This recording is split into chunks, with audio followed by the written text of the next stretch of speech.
CTV, Canadian television.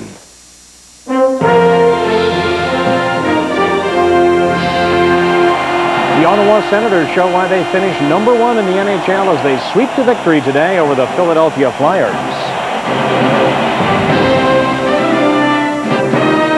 CJOH News with Timothy Walker. Reporting tonight, Paul Brent. Good evening. Timothy is off this evening. It was a pivotal game in playoff hockey, Game 5, and the Ottawa Senators defeated the Philadelphia Flyers handily by a score of 5-2. Before the game, Eugene Melnyk, the man who will be the new Senators owner, was interviewed in Barbados, where he watches the Senators on satellite TV. He'll buy the team in the Corral Center for $150 million, and the final financial details should be done in just a few days. He's a big hockey fan with deep pockets, and he wants to keep the team here. I am there for the long run, and I'll be damned if I have to one day pack up my tent and go. I mean, that would really have to be something, catastrophic. The Senators' deal will be back in court in about a week in order to get the creditors on side, and then let the lawyers finalize the deal. It seems nothing stands in the way of Mr. Melnyk and ownership of the Ottawa Senators.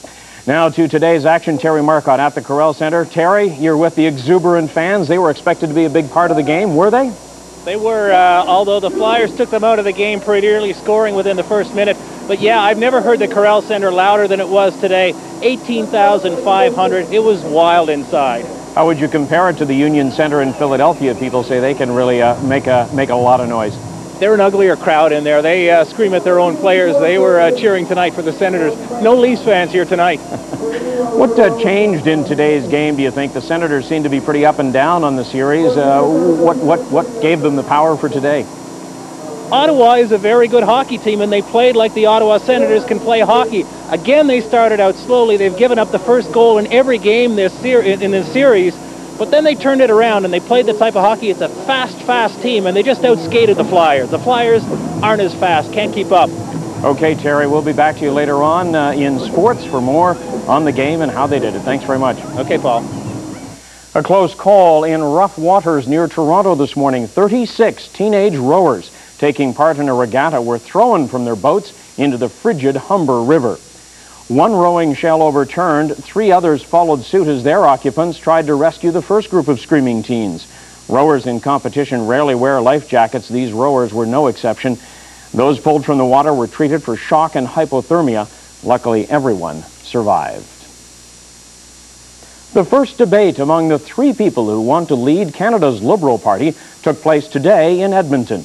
Former Finance Minister Paul Martin seemed to be the crowd favorite as he, Deputy Minister John Manley, and Heritage Minister Sheila Copps faced off on everything from same-sex marriage to foreign policy.